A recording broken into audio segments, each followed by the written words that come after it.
प्रचार के लिए बुलाया ताकि आरजेडी को आपके गुस्से का सामना करना पड़े। साथियों, कांग्रेस जानती है कि इस बार भी आरजेडी हार गई तो उसकी राजनीति खत्म हो जाएगी और कांग्रेस आरजेडी के वोट बैंक पर कब्जा कर लेगी। एक दूसरों का वोट बैंक छीनने की एक खींचतान अब खुल करके सामने आ गई है। आप देखिएगा, बिहार चुनाव में हारने के बाद कैसे आरजेडी कांग्रेस में गालियों का दौर शुरू होता है। साथियों, बिहार का ये चुनाव बिहार को विकसित बनाने के लिए ये एक महत्वपूर्ण चुनाव है और विकसित बिहार का मतलब है हर परिवार की समृद्धि, आपके परिवार की समृद्धि, आपके बच्चों की भलाई। विकसित बिहार बनाने के लिए एनडीए की डबल इंजन सरकार बहुत ही जरूरी है। मैं आपको एक उदाहरण देता हूं।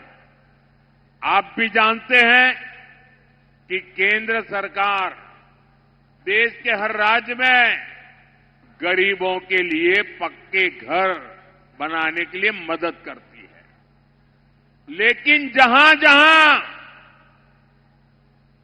एनडीए की सरकार है वहां तो घर बनाने का काम तेजी से चल रहा है, लेकिन जहां कांग्रेस की सरकार है या कांग्रेस के साथियों की सरकार है, वो इस पूरी योजना को डिब्बे में बंद करके बैठ गए हैं। गरीबों के लिए घर बनने नहीं देते हैं। उनको लगता है कि गरीबों के लिए घर बनेगा तो ये तो मोदी का जय जयकार करेंगे और इसलिए कांग्रेस की सरकारें गरीबों को घर बनने नहीं देती है और इसलिए गरीबों के घर बनाने के लिए भी, पक्के घर बनाने के लिए मुझे आपके आशीर्वाद चाहिए, मेरे साथियों को लिए आशीर्वाद चाहिए। आप देखिए, बिहार में 60 लाख पक्के घर गरीबों को मिल चुके हैं। यहां कटिहार जिले में ही करीब 1 लाख गरीबों को पक्के घर मिले हैं। यानी डबल इंजन सरकार तेजी से गरीबों को पक्के घर बना रही है। साथियों, ऐसे ही बिहार के किसान को भी डबल इंजन सरकार का डबल लाभ हो रहा है। केंद्र सरकार हर साल 6,000 रुपये सीधे किसान के बैंक खाते में जमा कर रही है। अब बिहार एनडीए ने इसमें 3,000 रुपये और जोड़ने की घोषणा की है। यानी यहां जब फिर से एनडीए की सरकार बनेगी तो बिहार के किसानों को कुल 9,000 रुपया मिलने वाले हैं। साथियों, हमारी बहनों बेटियों को भी डबल इंजन सरकार डबल शक्ति दे रही है। नीतीश जी ने अगर बेटियों को साइकिल दी तो मोदी ने बेटियों को ड्रोन पायलट बनाने की योजना बनाई। नीतीश जी ने जीविका दीदियों के रूप में बहनों को सशक्त किया तो मोदी लखपति दीदी के रूप में बिहार की लाखों बहनों को लखपति बनाने में जुटा है। केंद्र की मुद्रा योजना से बिहार की लाखों बहनों को स्वरोजगार के लिए बैंक से मदद मिल रही है। वहीं नीतीश जी के नेतृत्व में मुख्यमंत्री रोजगार योजना से बिहार की बहनों के खाते में 10-10 हजार रुपये पहुंच रहे हैं। अभी तक 1,40,00,000 बहनों के खाते में पैसा आ चुका है। साथियों, डबल इंजन की एनडीए सरकार का एक बहुत बड़ा फायदा है।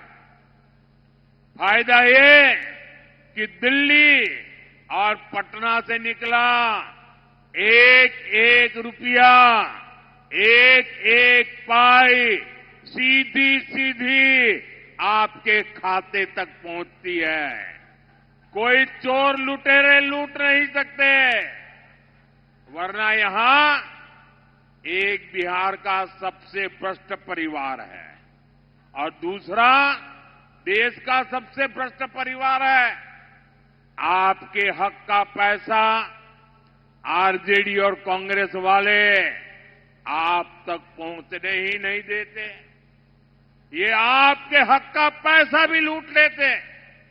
साथियों, सीमांचल का ये इलाका हमारी सभ्यता, हमारी संस्कृति का प्रहरी रहा है, लेकिन पिछले कई वर्षों से यहां एक खतरनाक साजिश चल रही है। ये साजिश घुसपैठ की है।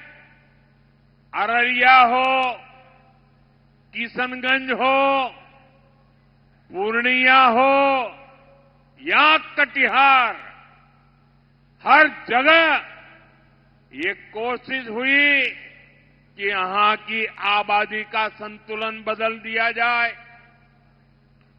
कुछ वोट पाने के लिए आरजेडी और कांग्रेस बिहार को खतरे में डाल रहे हैं। आपके बच्चों के भविष्य को खतरे में डाल रहे हैं। आपकी बेटियों की जिंदगी को खतरे में डाल रहे हैं। ये लोग वोट पाने के लिए देश की सुरक्षा से खिलवाड़ कर रहे हैं। आप मुझे बताइए साथियों, गरीब, दलित, महादलित, पिछड़े, अति पिछड़े, उनको जो मुफ्त राशन मिल रहा है, क्या ये मुफ्त राशन आपको मिलना चाहिए कि घुसपैठियों को मिलना चाहिए? क्या घुसपैठियों को मिलना चाहिए? क्या घुसपैठियों को मिलना चाहिए? क्या आपके हक का अनाज घुसपैठियों को दे देना चाहिए? क्या आपका चूल्हा जलना चाहिए कि नहीं जलना चाहिए? आपके बच्चों को रोटी मिलनी चाहिए कि नहीं मिलनी चाहिए? आपके बुजुर्गों को खाना मिलना चाहिए कि नहीं मिलना चाहिए?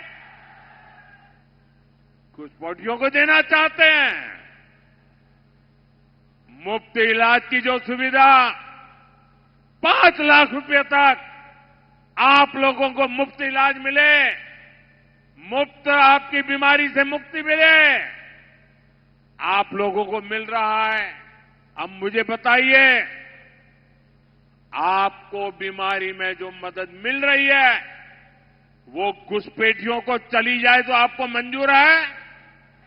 क्या घुसपैठियों को मिलनी चाहिए? क्या अति पिछड़ों, महादलितों के टोलों पर घुसपैठियों का कब्जा, आप मुझे बताइए, ये घुसपैठियों को कब्जा करने देंगे क्या? घुसपैठियों को कब्जा करने देंगे क्या? आपके हिस्से का काम, आपका रोजगार कोई घुसपैठिया ले ले तो आपको चलेगा क्या?